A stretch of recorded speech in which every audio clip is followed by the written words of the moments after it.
Welcome to Definitions Part 2 by Eugene Halliday. Now let's just recapitulate here that when we define, we do not define things, they're already defined. An elephant is already not a butterfly, and when we come to apply the term elephant and the term butterfly, we must apply it to particular forms, and all the forms are actual. That is, they are ways in which the spirit, which is the absolute power from which all comes, behaves in act. So there is no difference whatever between all the beings in the universe other than their actual behavior. And their actual behavior is of three kinds: actual physical behavior, actual emotional behavior, and actual rational behavior. Now, we're very fond these days, particularly since the Christian dispensation, of talking about the importance of motive. Once upon a time, it was considered that it was enough for a man to do right. That is, his material actions should correspond with the socially permissible, and he was then called a good man.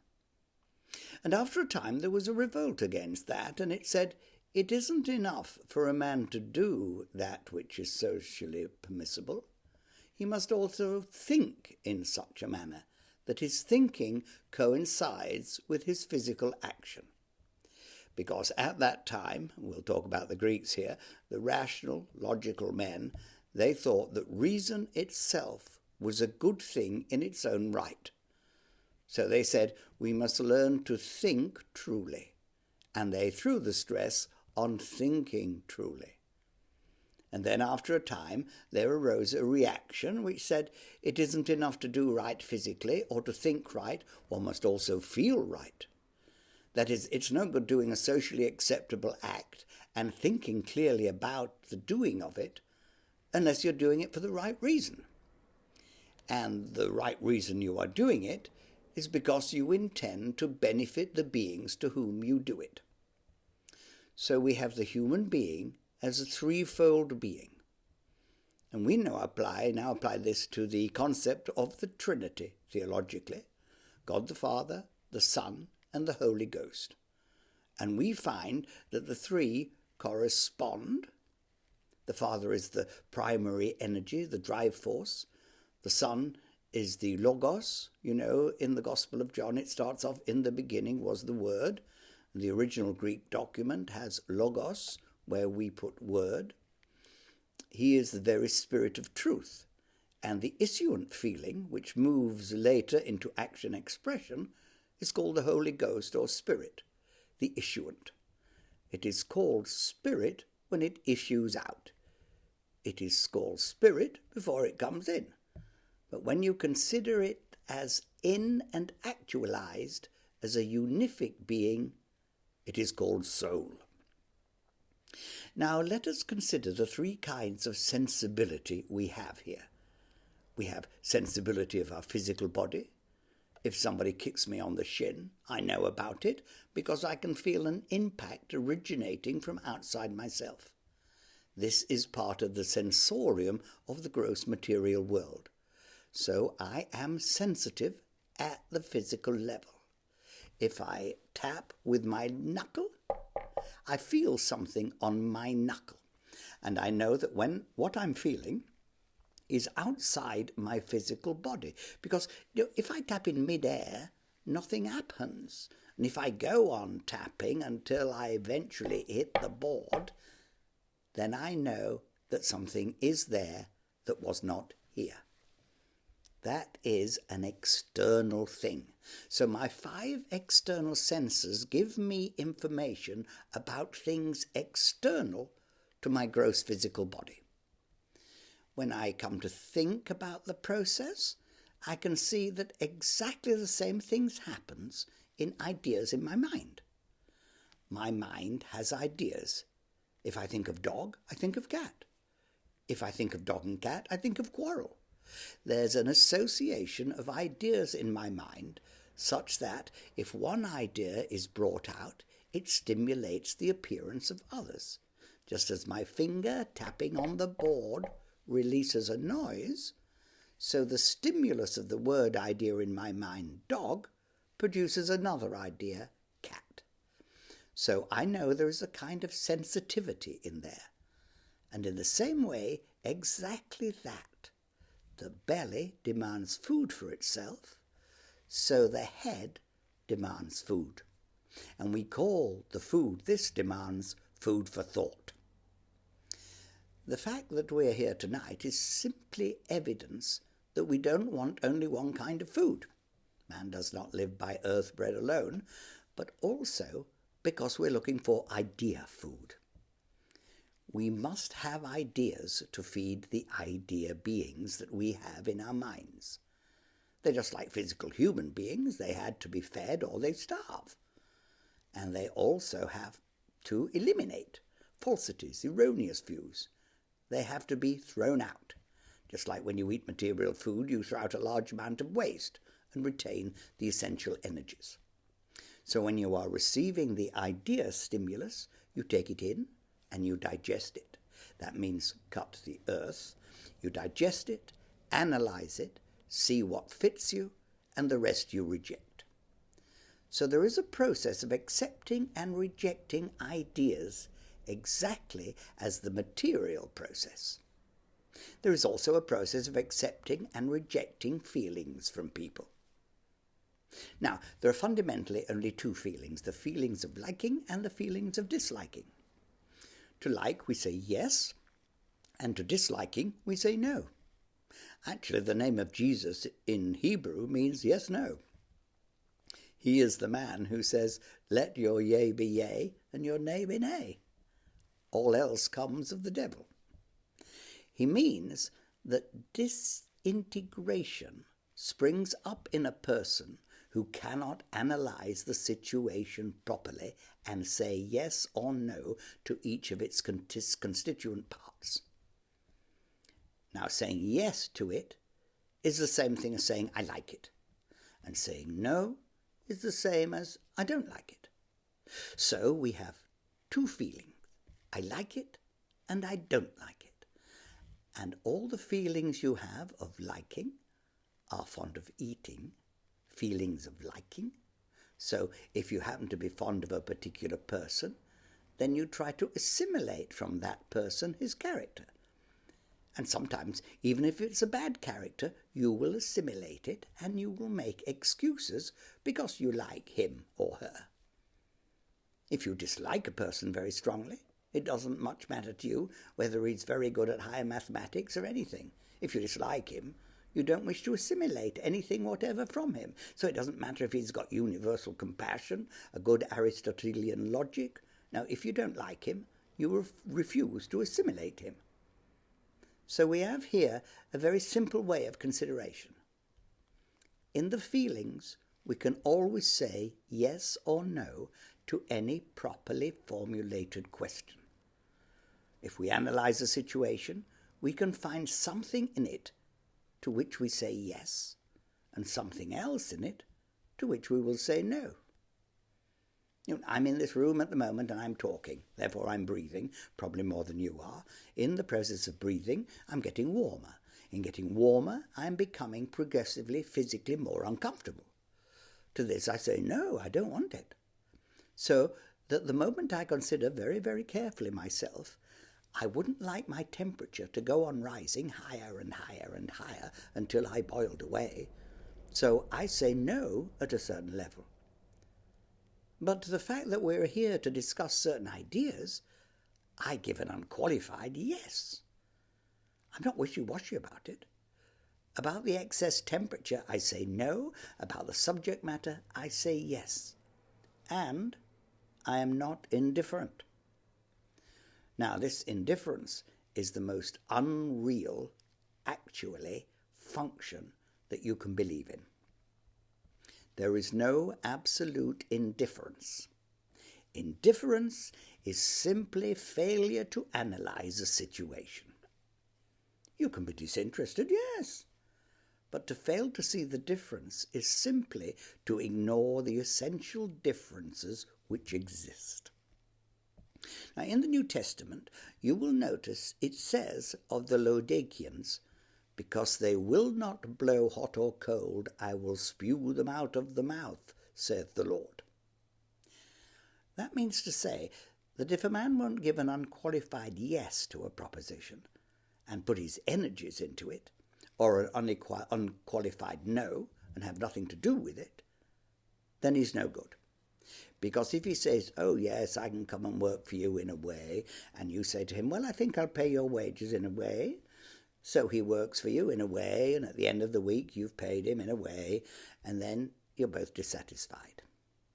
But if you say, all right, I like the job, do you like to pay me those wages? And he says yes, and you say yes, and you both mean it, at the end of the week you're both satisfied. You've given yes and yes.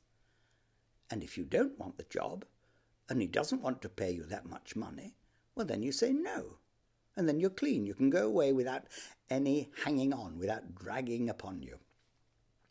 So that really the worst crime anyone can commit against himself is this kind of indifference, which pretends that it's doing a thing in a way. And it goes very vague on it. It will not clarify itself. Now, we've said that we've got three kinds of sensitivity. A sensitivity in our physical body, whereby we know these external material objects exist. A sensitivity to ideas, whereby we test an idea for truth. Thus, if a man says, I think a dog is a cat, then we say of that man, where he's using one or both of those words in a peculiar way. And because our original statement to define is to limit the application of terms, and we're not allowed to take the term dog and apply it to another animal which is not a dog. So that this sensitivity to truth in him is recognized by his preparedness to seize hold of the truth presented, or to abandon an untruth once exposed.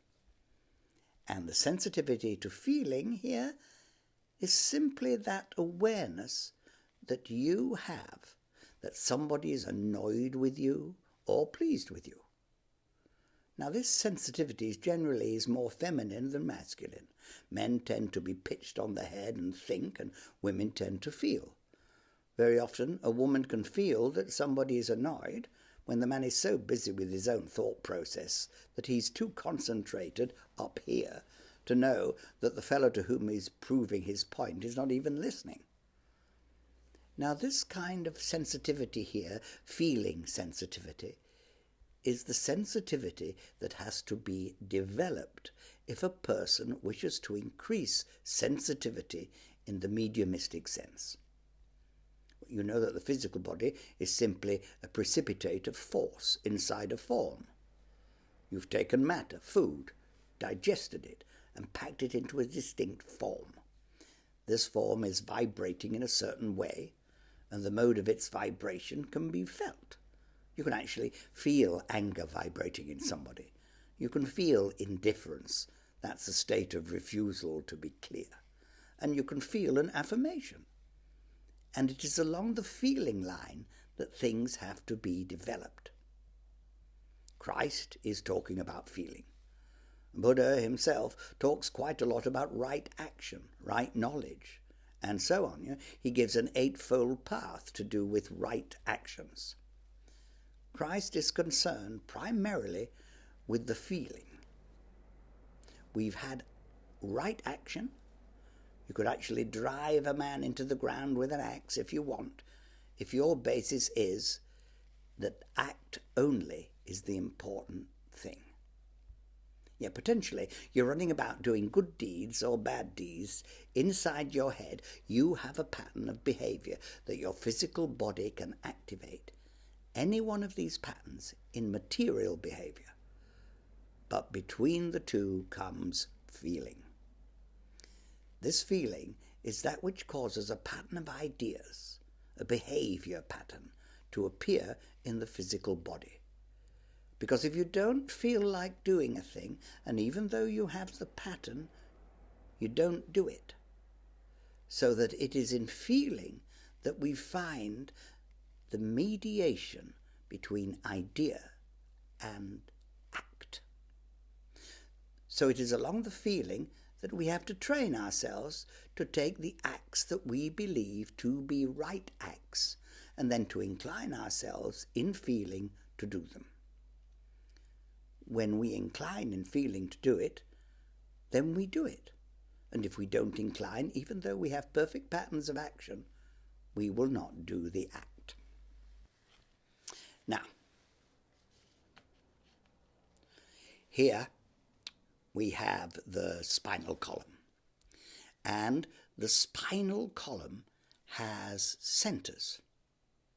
We can see 1, 2, 3. And the link factor here, and another here, that's 5.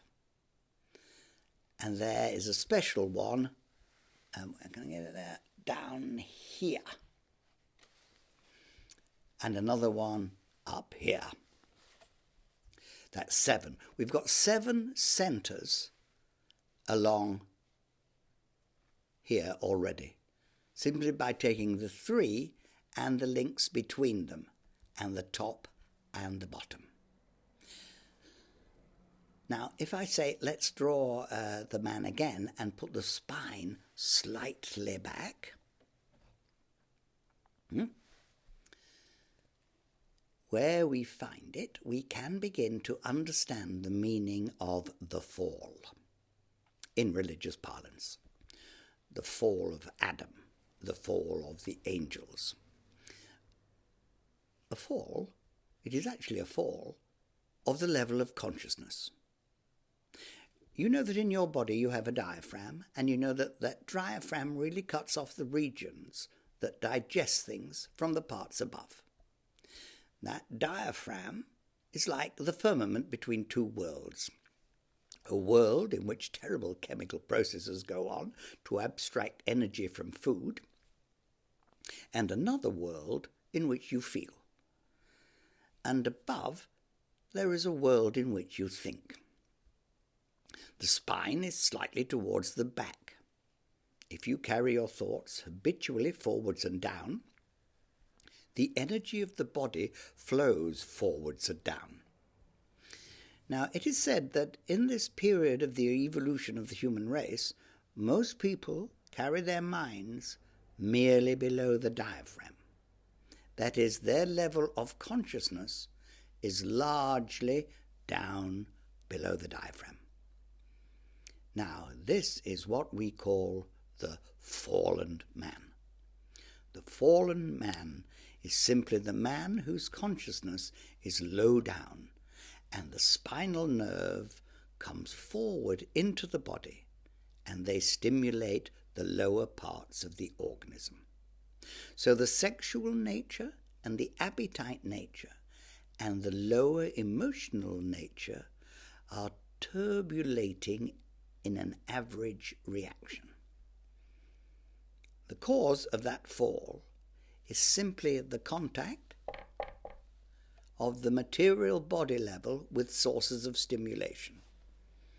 Other bodies come, stimulate the physical body reacts, and consciousness is dragged down and forwards into the physical reaction. If we can drag that consciousness up again, we are raising the fallen man. We know that Adam simply is the Hebrew word for man. So if we like to translate Adam as man, and not think about it as a particular man, but simply as humanity in general, the fall of humanity is the lowering of consciousness by the stimulation of the lower parts of the body, the appetite centers and the lower emotional centers. Now, the lower emotional centers are the ones that seek pleasure pains in the physical world. The higher emotional ones are those that respond to truths. They say yes to every truth they hear and no to every falsity. So again, we begin to subdivide a lower emotion and a higher one. The higher one is universal compassion. It tests every idea by whether that idea says that all the beings in the universe are to be treated with compassion. It is the idea of charity in ordinary biblical parlance. Charity, which some people translate love and some other people don't because of the associations of the word. Compassion is feeling with the being, sympathetically, to be in his position. So if you're feeling for the whole universe, we call that higher emotion. And if you're simply feeling for the senses, pleasure and pain, pursuing the pleasures and avoiding the pains of the material world, that is the lower emotion. And we also divide the mind part into higher and lower. The lower part of the mind is the part that receives the stimulation from the five senses. And in the lower part of the mind are all the ideas you have derived from outside. Logically, we would call this the a posteriori mode of thinking. Thinking after experience. And believing that a thing is so because you have experienced it. This is the lower activity of the mind. But the higher activity of the mind starts a priori from primary definitions. The definition we started with of definition as circumscription. The higher mind is concerned with universal truths which you have not experienced outside, but you experienced inside. They appear primarily as geometrical facts. The fact that a sphere cut in half will give you a flat surface and so on, but if you take the two halves of the sphere, turn them back to back, they won't fit. They'll rock on each other. No, you can do tricks with a magnet. If we get a bar of iron, bend it round into a circle, magnetize it, and then cut it in half, the two halves will stick together again. But if we turn one of them over, they will immediately reject each other and fall apart. In the relation between a man and a woman, it's exactly the same relation as between the two halves of the magnet. They are originally a cut of one circle, then one is turned over and forced to repel the other. And they are continuously trying to find out which way up they are at any given moment because of polarity. That is, the attraction of the north to the south. It's the law of their relation. It is along this feeling level that this relation is studied. The feeling of liking will be called the positive pole. The feeling of disliking, the negative pole. So that, in effect, if you expose yourself to the feeling of another person instead of to his idea or physical action, if you keep yourself physically very, very quiet and quieten your rational processes and expose yourself to the feelings of that person's inflection, then the feeling will tell you what he or she really likes or dislikes. You can hear in the intonation in a conversation whether a person really means what they're saying. If they don't mean it, you can hear the negation in the voice. So all our development is to take place primarily along the feeling. We have to watch that to which we can say yes and that to which we can say no. Now, in every situation that we find in existence, there's never a simple yes or no, because the situation has not only got one element. It has many elements in it, and therefore the necessity for analysis. So, when you've determined that you will get your feeling right, it then causes you to go into your thinking department in order to analyze the situation and see to what you will say yes and to what you will say no.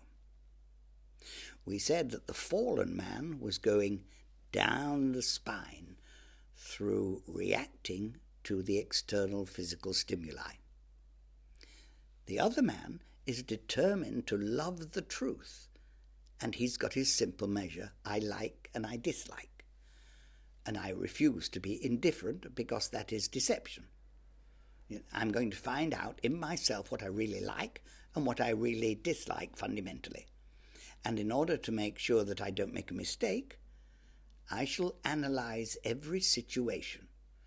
So then my consciousness travels up from the higher feeling into the higher thinking, and it begins to analyze the situation, cut into little bits, and decide exactly how many parts you will nod your head at and how many parts you will shake your head at.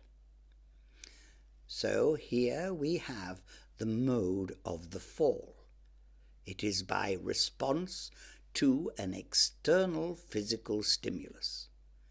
And the mode of the reclamation of the consciousness from the fall, by taking the universal emotion of compassion and using that as a yardstick and testing yourself by then saying, what do I really like?